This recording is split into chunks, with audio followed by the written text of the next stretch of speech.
Hello there foodies, it's your girl Clenam and welcome to my channel. Today it's all about waakye stew. So without wasting your time, let's get it started. The ingredients we're going to be working with are the following. So I'm going to need my proteins that are, in this case, my wele, my goat's meat, and some fish.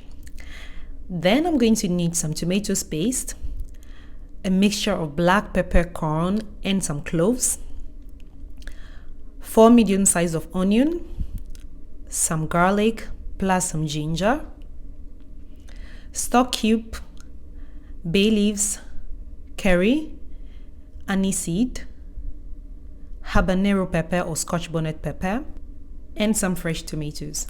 Remember that all the ingredients will be stated in the description box, so make sure you check them out. So I'm going to start by grinding my black pepper and cloves in my coffee grinder. If you have the powdered one, you can obviously skip this process. And then I'm going to cut 3 of my onions into small pieces together with my garlic and ginger, which I'm going to blend with half glass of water to make the blending easier.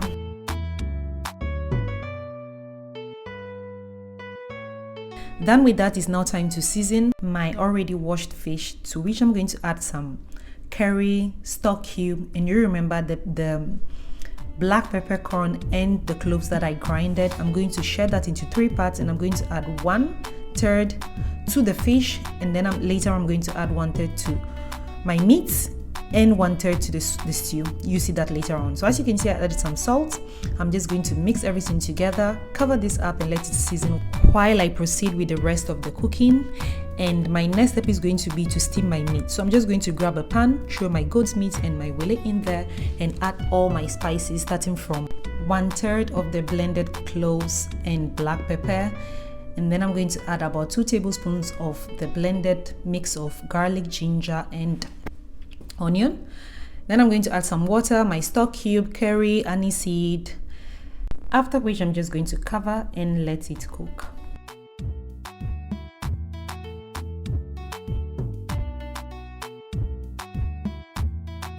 Let's move on. So it's now time for me to blend my tomatoes together with my pepper, and to make the blending easy, as I did with my onion, I'm going to just cut this into pieces. And hey, if you don't have fresh tomatoes or can't use fresh tomatoes for any reason, just feel free to use the canned one or the bottled one or whatever works for you.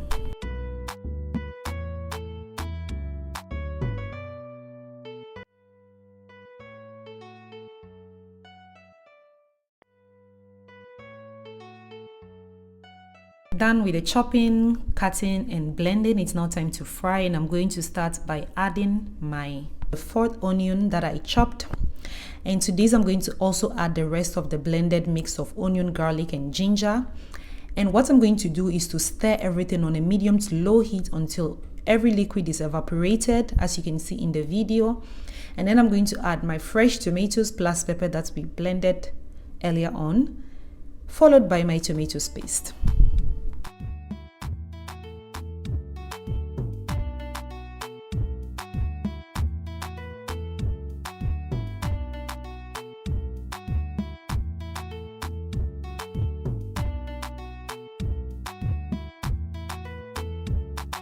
So after stirring the whole thing together, it's now time to leave everything on a medium to low heat, and then I'm going to cover this to prevent it from splashing all over the place, and remember to leave a little escape for the vapor. While that is cooking, I'm going to go and check on my meat that is now ready. And so I'm going to separate the meat from the wele because I'm going to fry the meat, and I'm going to leave the wele in the broth, which I'm going to add to the stew later on. But before I fry the meat, I'm going to first fry my fish. You remember that we seasoned at the beginning, which is now well incorporated with all the spices. And after frying the fish, I'm going to fry my meat, not forgetting to stir my stew every now and then.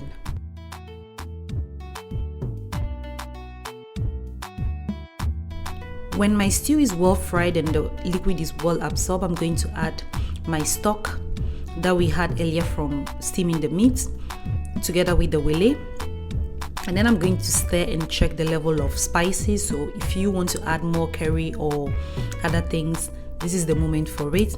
I'm just going to add the last part of my cloves and black corn pepper, and then I'm going to add my meat. And we're almost done because the liquid is well absorbed, so all we have to do is to just add our last touches, waiting for all the ingredients, spices, meat and everything to just merge together to release the juiciness and the sauciness. So my fish is going to be my last thing that I'm going to add, the last protein that I'm going to add because it's delicate. And then I tasted and I realized I needed more salt, so I'm adding more salt to it. And now I'm just going to top everything with some bay leaves for more flavor and aroma. And I'll just cover this and let everything steam in the vapor for about 5 to 10 minutes, and our stew will be ready.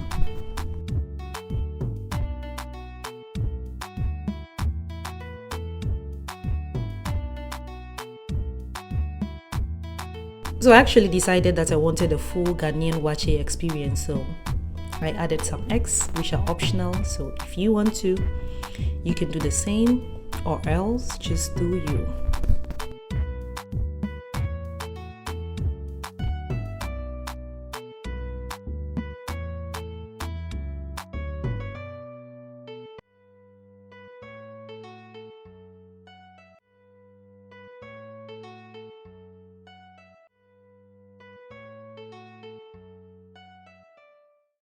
That was the final touch, and as you can see, our stew is ready. Now if you want to know how to prepare shito that you would add to your waakye stew to have a full waakye experience, please come back next week because I have a video on that where I'm going to explain into details how to make your own shito at home, followed by the recipe for waakye, where I'm going to explain how to obtain 2 types of waakye, as you can see in the video, with or without the leaves. So if you're interested, please come back. As usual, if you loved what you saw or if you like what you see, please do not forget to support my channel by subscribing, liking and sharing my videos. And hey, do not forget to let me know what you think in the comment section below. Till next time, thanks for your time, thanks for watching. Bye bye.